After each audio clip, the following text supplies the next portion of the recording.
الحمد لله رب العالمين والعاقبة للمتقين والصلاة والسلام على رسوله محمد وآله وصحبه أجمعين. أما بعد فأعوذ بالله من الشيطان الرجيم. بسم الله الرحمن الرحيم. فصل لربك وانحر. صدق الله العلي العظيم وصدق رسوله النبي الكريم ونحن على ذلك لمن الشاهدين والشاكرين والحمد لله رب العالمين. انتہائی عقیدت احترام کے ساتھ اپنی اور ساری کائنات کے مرکز عقیدت ارواحنا خطاب جناب محمد رسول اللہ صلی اللہ علیہ وسلم کی مقدس بارگاہ ناز میں درود پاک کا ہدیہ پیش کریں. اللہم صلی علی سیدنا و مولانا محمد وعلی آل سیدنا و مولانا محمد وبارک وسلم کما تحب وترضى بأن تصلي عليه صلاة وسلام عليك يا رسول الله صلی اللہ علیہ وسلم. عزیزان گرامی اوقات، آج کا یہ مقدس اور معظم دن اپنے اندر اس قدر برکتیں اور سعادتیں سمیٹے ہوئے ہیں، یہ کسی سے پوشیدہ نہیں ہے. وحدہ لا شریک، خلاق کائنات، خلاق مطلق کا ارشاد پاک ہے فصلی لربک وانحر. اے محبوب، اپنے رب کے لیے نماز پڑھیے اور قربانی ادا کیجیے. اسی ماہ مبارک کے 9 ذی الحج کو ایک عظیم الشان عبادت حج کی صورت میں جو عازمین حج ہیں وہ مکۃ المکرمہ عرفات کے میدان میں جمع ہو کر رب کی بارگاہ میں آسمانوں کی جانب ہاتھ اٹھا کر رب کی بارگاہ میں دعا کرتے ہیں. اس وقت رب العزت ارشاد فرماتا ہے فرشتوں سے کہ اے فرشتوں، ذرا ان آنے والوں کو دیکھو، یہ تو دور دراز مقام سے آئے ہیں، ان کے بال، ان کا جسم گرد آلود ہے، لیکن ان کی شان میری بارگاہ میں اب اتنی بلند ہو چکی ہے کہ میں ان پر فخر فرما رہا ہوں. کیوں؟ اس لیے کہ یہ اپنے گھر بار کو چھوڑ کر، اپنی اولاد کو چھوڑ کر، اپنی رہائش کو چھوڑ کر اس میدان عرفات میں آ کر رب کی بارگاہ میں کھڑے ہو کر ہاتھوں کو آسمان کی جانب بلند کر کے میری بارگاہ میں التجا کر رہے ہیں. تو یہ ادا مجھے ان کی بہت پسند آئی ہے. تو یہ میدان عرفات، وہ عظیم الشان عرفات، یہاں نہ ٹھہرے تو گویا کہ حاجی کا حج ہی نہیں ہوا. میدان عرفات وہ مقام ہے. لیکن آپ حج کے جملہ ارکان پر غور کریں تو آپ کو ہر جگہ پر اللہ کے برگزیدہ بندے حضرت ابراہیم خلیل اللہ علیہ السلام اور حضرت اسماعیل ذبیح اللہ علیہ السلام کی یادگار آپ کو نظر آئی. آپ کہیں بھی غور کریے، صفا اور مروہ کو دیکھیں، میدان عرفات کو دیکھیں، مقام منی کو دیکھیں، یہ تمام چیزیں کسی نہ کسی برگزیدہ بندے سے جڑی ہوئی ہیں اور کسی کو رب العزت نے حج کا نام دیا. یعنی جو ادائیں اللہ کے محبوب بندوں سے صادر ہوئی تھی کسی خاص موقع پر، اسی کو رب نے اپنے محبوب بندوں کی اداؤں کو اپنی عبادت بنا دیا. یہ کوئی معمولی بات نہیں ہے، یہ بہت زوردار تماچا ہے ان لوگوں کے لیے کہ جو یہ کہتے ہیں کہ کسی بھی شخصیت کی اسلام میں کوئی مقام اور کوئی مرتبہ نہیں. اگر کوئی مرتبہ نہیں ہوتا تو یہ صفا اور مروہ جو حضرت حاجرہ کی قدموں کی نشانی بنی ہوئی ہے وہ اللہ کے شعائر کی نشانی نہ بن جاتی. قرآن نے کہا ہے ان الصفا والمروہ من شعائر اللہ. صفا اور مروہ اللہ کی نشانیوں میں سے ایک نشانی ہے. کیوں بنی؟ اس لیے کہ حضرت حاجرہ سے اس کو نسبت تھی. اور یہ قربانی ہم اور آپ رب کی بارگاہ میں پیش کرتے ہیں. اس کی ہسٹری اور کہانی کہاں سے متعلق ہے؟ قرآن عظیم نے خود اس کی حکایت بیان کی ہے. اللہ کے مقدس پیغمبر حضرت ابراہیم خلیل اللہ علیہ السلام کتنے برگزیدہ پیغمبر ہیں. رب ارشاد فرماتا ہے وَاتَّخَذَ اللَّهُ إِبْرَاهِيمَ خَلِيلًا. اللہ نے ابراہیم کو اپنا خلیل بنایا ہے. خلیل کا مطلب ہوتا ہے کہ جس کے دل میں سوائے اللہ کی محبت کے کسی کی محبت نہ ہو. یہ خلیل کا مطلب ہوتا ہے. اب فرشتوں نے رب کی بارگاہ میں عرض کیا مولا تو جسے اپنا خلیل کہتا ہے اور اپنا سب سے چہیتا بندہ کہتا ہے وہ خلیل وہ ابراہیم جب عمر کے اس حصے پر پہنچ چکا ہے کہ اب اس سے اولاد کی امید نہیں ہو سکتی لیکن پھر بھی تو نے اسے اولاد عطا کر دی ہے تو اب اس کے دل میں تیری محبت کے ساتھ ساتھ اولاد کی محبت بھی پیدا ہو گئی. یہ فرشتوں نے عرض کیا تو رب تبارک و تعالی نے ارشاد فرمایا انی اعلم ما لا تعلمون. تم تو یہ کہتے ہو نا کہ یہ انسان جب زمین پر جائیں گے تو فساد پھیلائیں گے خون ریزی کریں گے لیکن سن لو انہی انسانوں میں ایسے لوگ بھی ہیں کہ جن کے بارے میں جانتا ہوں تم نہیں جانتے. اسی نسل میں ابراہیم پیدا ہوئے ہیں اور اسی نسل میں اسماعیل بھی پیدا ہوں گے اور اسی نسل میں امام حسین بھی پیدا ہوں گے. تو آپ نے رب تبارک و تعالیٰ کا فرمان سنا انی اعلم ما لا تعلمون. میں وہ جانتا ہوں جو تم نہیں جانتے. چنانچہ حضرت ابراہیم خلیل اللہ علیہ السلام کی یہاں حضرت اسماعیل علیہ السلام کی پیدائش ہوئی. آپ کی عمر جب آگے بڑھی تو آپ اپنے والد کے ساتھ وادی لق و دق کعبۃ المعظمہ کے قریب آپ کے والد نے آپ کو سکونت پذیر کیا. قرآن نے اس کی حکایت بیان کی ہے ربنا انی اسکنت بواد غیر ذی زرع عند بیتک المحرم. اے ہمارے رب ہم نے تیرے بزرگ ترین کعبے کے پاس اپنی ذریت کو آباد کر دیا.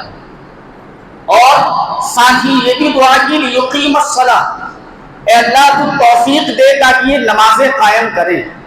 فجعل افئدۃ من الناس اور لوگوں کے دل ان کی طرف مائل ہو جائیں. جب بات وہیں پر ختم ہو گئی حضرت ابراہیم علیہ السلام وہاں سے تشریف لے گئے. اب جب حضرت اسماعیل کی عمر 13 یا 14 سال کی ہوئی تقریباً تو اس وقت رب کی بارگاہ سے حضرت ابراہیم کے خواب آنے لگے کہ اے ابراہیم اپنی محبوب ترین چیز کو رب کی بارگاہ میں قربان کرو. تو حضرت ابراہیم علیہ السلام نے سوچا کہ رب کی بارگاہ میں کیا قربان کیا جائے. آپ نے 100 اونٹوں کی قربانی پیش کر دی. پھر خواب آیا تو آپ نے 200 اونٹوں کی قربانی پیش کر دی. پھر جب آپ نے دیکھا کہ اپنے محبوب ترین چیز کو قربان کرنا ہے اور رب نے ارشاد فرمایا فلما بلغ معه السعي قال يا بني اني ارى في المنام انی اذبحک فانظر ماذا ترى. یعنی اے اسماعیل اب تم عنفوان شباب پر پہنچ چکے ہو. تمہاری عمر 13 یا 14 سال کی ہو چکی ہے. فلما بلغ معه السعي تو اے میرے بیٹے میں ایک خواب دیکھتا ہوں کہ میں تمہیں ذبح کر رہا ہوں. میں تمہیں ذبح کر رہا ہوں. فانظر ماذا ترى اب تم بتاؤ کہ تمہاری کیا رائے ہے. اب اس مقام پر ٹھہر کر ہر ایک والد کو اور ہر ایک بیٹے کو اس مقام پر ٹھہر کر غور کرنا چاہیے کہ یہاں پر حضرت ابراہیم حضرت اسماعیل سے کہہ رہے ہیں فانظر ماذا ترى کہ اے اسماعیل بتاؤ تمہاری اس معاملے میں کیا رائے ہے، جبکہ حضرت اسماعیل کو پتا تھا کہ میری رائے اس بارے میں کیا ہو سکتی ہے، جب رب کا فرمان ہے تو صرف اسماعیل کی ایک ہی جان کیا، اگر ہزاروں اسماعیل ہو تو رب کی رضا کے لیے سب کچھ قربان کیا جا سکتا ہے۔ تو حضرت اسماعیل علیہ السلام کے اس فداکارانہ جذبے کے ساتھ انہوں نے جواب دیا، قال یا ابتی افعل ما تؤمر، کہ اے والد بزرگوار آپ کا جو حکم آپ کو دیا گیا ہے آپ وہ کر گزریے، اس میں تحمل نہ کیجیے، ستجدنی انشاءاللہ من الصابرین، انشاءاللہ آپ مجھے صابروں میں سے پائیں گے۔ اب یہاں پر ٹھہر کر بھی آپ غور کریں کہ یہاں پر حضرت اسماعیل کو اتنا جوش اسلامی جو حاصل ہوا تھا اس کو اپنے نفس کے اوپر محمول نہیں کیا کہ میرے نفس نے مجھے اللہ کی جانب اور اللہ کی بارگاہ کی رضا حاصل کرنے کے لیے ابھارا، بلکہ اس کو بھی انہوں نے اللہ کے صبر پر محمول کیا کہ اگر مجھے یہ نعمت مل رہی ہے، ذبیح اللہ بننے کی نعمت مل رہی ہے، تو اللہ کے صبر کے توفیق دینے کی وجہ سے مل رہی ہے۔ اس لیے آپ نے کہا انشاءاللہ من الصابرین۔ پھر جب یہ مکالمہ پورا ہو گیا تو ارشاد ہوا فلما اسلما وتلہ للجبین ونادیناہ ان یا ابراہیم قد صدقت الرؤیا۔ آپ نے اور حضرت ابراہیم نے بھی اپنا سر تسلیم خم کر دیا، اور حضرت اسماعیل علیہ السلام نے بھی اپنی گردن رب کی بارگاہ میں جھکا دی۔ وَنَادَيْنَاهُ أَن يَا إِبْرَاهِيمُ، رب کی بارگاہ سے ندا آئی، اے ابراہیم قد صدقت الرؤیا، تم نے اپنا خواب سچ کر دیا، آنکھیں کھول کر دیکھو اسماعیل کی جگہ پر ایک کنبہ پڑا ہوا ہے اور ہم نے ذبح عظیم عطا کر دیا۔ اب اس مقام پر ٹھہر کر آپ کو بھی غور کرنا چاہیے کہ ہم اس قربانی سے کیا حاصل کرتے ہیں اور اس قربانی سے سبق کیا لیتے ہیں، اس قربانی سے ہم نتیجہ کیا لیتے ہیں، اس واقعے سے کون سا درس حاصل کرتے ہیں۔ تو ہمیں اس واقعے سے یہ درس ملتا ہے کہ جب رب تبارک و تعالی تمہیں کسی آزمائش میں مبتلا کرتا ہے تو یہ نہ سمجھو کہ اس کے نتائج بھیانک ہوں گے، اس کے نتائج خراب ہوں گے، بلکہ نتیجہ اتنا خوبصورت ہوگا کہ جنت سے تمغہ عطا کر دیا جائے گا۔ اس لیے نتیجے کی فکر نہیں کرنا چاہیے۔ اگر آپ کو آزمائش میں مبتلا کیا گیا ہے تو اس کے ثمرات بہت اچھے ہوں گے، لیکن ضرورت ہے کہ اس آزمائش میں استقامت کا مظاہرہ کیا جائے، قدم ڈگمگانے نہ پائیں۔ آج جب قربانی ہوتی ہے تو لوگ صرف خون بہا دینے کو قربانی سمجھتے ہیں، اور حقیقتاً قربانی خون بہانے ہی کا نام ہے۔ یہ ان لوگوں کے لیے ہے جو یہ سمجھتے ہیں کہ قربانی کی رقم کسی قومی فنڈ میں دے دی جائے یا غریبوں میں تقسیم کر دی جائے تو اس سے قربانی کا حق ادا ہو جائے گا۔ تو جناب والا اللہ کے رسول صلی اللہ علیہ وسلم کا ارشاد ہے واضح طور پر کہ قبل ان یقع علی الارض، کہ اللہ کے رسول صلی اللہ علیہ وسلم ارشاد فرماتے ہیں کہ اللہ رب العزت کے نزدیک قربانی کے دن جانور کا خون بہانے سے زیادہ کوئی بھی چیز پسندیدہ نہیں ہے۔ یعنی کیا ارشاد ہے، من احراق الدم، خون بہانے سے زیادہ کوئی چیز پسندیدہ نہیں ہے۔ اب اگر کوئی سونے کا پہاڑ خیرات کر دے اور یہ چاہے کہ اسے قربانی کا ثواب مل جائے تو سونے کا پہاڑ صدقہ کرنے کی وجہ سے وہ ثواب نہیں ملے گا جو قربانی کے قطرے کا ایک خون کا قطرہ جب زمین پر گرے گا تو اس کو جو اجر ملے گا اس اجر کے برابر کوئی اجر نہیں ہو سکتا۔ اس لیے اگر کسی ملحد نما اور کسی کی کم فہمی کی وجہ سے کسی کے ذہن و خیال میں یہ بات آتی ہو کہ ہم یہ رقم کسی غریب کو دے دیں 10,000 کی یا 20,000 کی تو اس سے غریب کا بھلا ہو جائے گا، تو جناب یہ اس سے آپ کسی غریب کے ہاتھ میں پیسہ تو پہنچا سکتے ہیں لیکن رب کی رضا حاصل نہیں کر سکتے۔ مثال کے طور پر کہ جیسے آپ جب کوئی بے نامہ کرتے ہیں تو بے نامے کے لیے ضرورت ہوتی ہے اسٹامپ پیپر کی۔ اگر کوئی شخص یہ کہے کہ ہم بے نامہ کرانا چاہتے ہیں لیکن بے نامے میں جو اسٹامپ کا پیپر ہوتا ہے اس سے کہیں زیادہ قیمتی پیپر پر ہم دستاویز لکھوانا چاہتے ہیں، تو بتائیں کیا سرکاری دفاتر میں، سرکاری دفتر میں اس کی کوئی اہمیت ہوگی؟ کیا اس کا کوئی وقار ہوگا؟ یا ہمارے منہ پر مار دیا جائے گا کہ ہزاروں لاکھوں کروڑوں کا بھی اگر کاغذ ہے تو اس کاغذ کی اہمیت اس لیے نہیں ہے کہ سرکاری دفتر میں اس کی کوئی وقار نہیں ہے۔ اسی طریقے سے رب العزت نے جو قربانی کا پیمانہ اور جو قربانی کا طریقہ کار متعین کر دیا ہے، جب تک اس طریقے پر قربانی نہیں کی جائے گی رب العزت کی بارگاہ میں وہ قبول بھی نہیں ہوگا۔ اس لیے کہ ضابطۂ اسلامی اور قانون اسلامی یہ متعین ہے، اس میں ایک حرف کی تبدیلی کی بھی گنجائش نہیں ہو سکتی۔ اس لیے جب قربانی آپ کریں تو اپنے اندر اخلاص کو اونچا رکھیں، اور جو آپ دعا پڑھتے ہیں قربانی کو ذبح کرنے کے وقت، قل ان صلاتی ونسکی ومحیای ومماتی للہ رب العالمین، یہ صرف زبان تک نہ رہے بلکہ دل تک پہنچ جائے۔ زبان تک نہ رہے، کیا ترجمہ ہے اس کا؟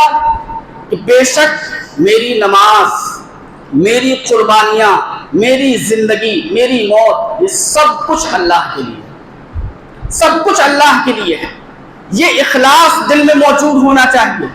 اگر یہ اخلاص موجود نہیں ہے تو قربانی کے جو ثمرات، قربانی کے جو نتائج ہیں آپ اس تک نہیں پہنچ سکتے۔ آج ہم گھروں میں دیکھتے ہیں کہ لوگ کیا کرتے ہیں کہ جب قربانی کرنے کی باری آتی ہے تو بچے کی عمر 10 سال ہے، بچے کی عمر 11 سال ہے، لیکن ان سے یہ کہتے ہیں جاؤ بیٹا اندر جاؤ، تم خون دیکھو گے تو ڈر جاؤ گے، تمہیں بخار آ جائے گا۔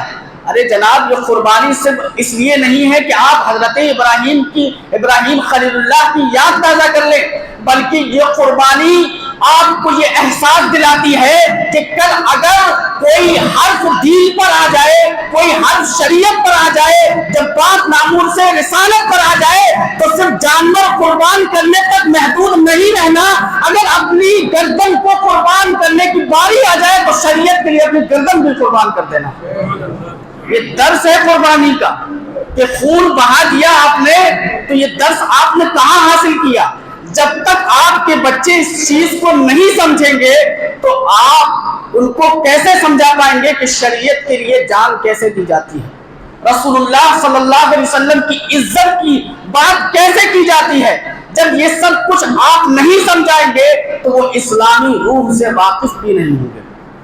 اور آج جب قربانی ہوتی ہے تو لوگ کیا کرتے ہیں کہ حافظ صاحب یا محلے کا جو پڑھا لکھا طبقہ ہوتا ہے اسے دعا پڑھوانے کے لیے لے جاتے ہیں۔ اب یہاں پر آپ حیرت اور بالائے حیرت یہ ہے کہ قربانی آپ کی طرف سے ہے، پیسہ آپ کی طرف سے ہے اور سب کچھ آپ کی طرف سے ہے، لیکن دعا پڑھنے کے لیے کس کو آپ بلا رہے ہیں؟ حافظ صاحب۔ کیا یہ حق ہے ان کا؟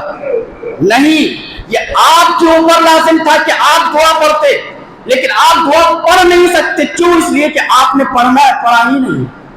پڑھا ہوتا تو آپ خود جانور پر چھری پھیرتے، بسم اللہ اللہ اکبر پڑھتے، دعا پڑھتے، اور اس کے بعد کھڑے ہو کر اسی جانور کے سامنے رب کی بارگاہ میں دعا کرتے کہ مولا میری اس قربانی کو قبول کر لے۔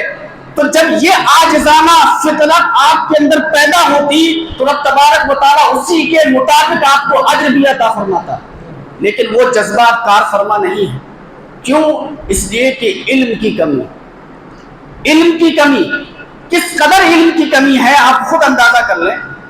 اللہ کے نبی صلی اللہ علیہ وسلم نے تو یہ ارشاد فرمایا کہ علم حاصل کرو اگرچہ چین جانا پڑے، اور سب سے واضح بات یہ ہے کہ یہ علم تو ایسی نعمت ہے کہ قرآن جو سب سے بڑی نعمت ہے مسلمانوں کے لیے، اس کی جو سب سے پہلی وحی اترتی ہے اس کا تعلق بھی کسی اور چیز سے نہیں بلکہ علم ہی سے۔ اب آپ سوچ لیجئے، جو قرآن اور جو اسلام علم کی طرف اتنی اہمیت دیتا ہے اور مسلمان اس قدر اس سے غافل ہے۔ رسول اللہ صلی اللہ علیہ وسلم کا تو یہ ارشاد ہے کہ طلب العلم فریضۃ علی کل مسلم، علم کا طلب کرنا ہر مرد و عورت مسلمان پر یہ فرض ہے. یعنی کتنا فرض ہے؟ جتنی نماز، روزہ، مسائل طہارت، یہ تمام چیزیں ان کا سمجھنا جاننا یہ فرض ہے آپ پر. اگر آپ نے اس کو تو آپ کی اس سے پوچھ ہوگی. اور اس طریقے کے بہت سارے معاملات ہیں جو ہمارے اندر علم کی کمی کی وجہ سے. اگر علم کی دولت آ جاتی ہے تو آپ کی زندگی اور آپ کی دنیا اور آخرت دونوں سنور جائیں گی. رب تبارک و تعالیٰ کی بارگاہ میں دعا ہے کہ مولا ہم سب کو عمل کی توفیق عطا فرمائے. اب آپ حضرات نیت سماعت کر لیں.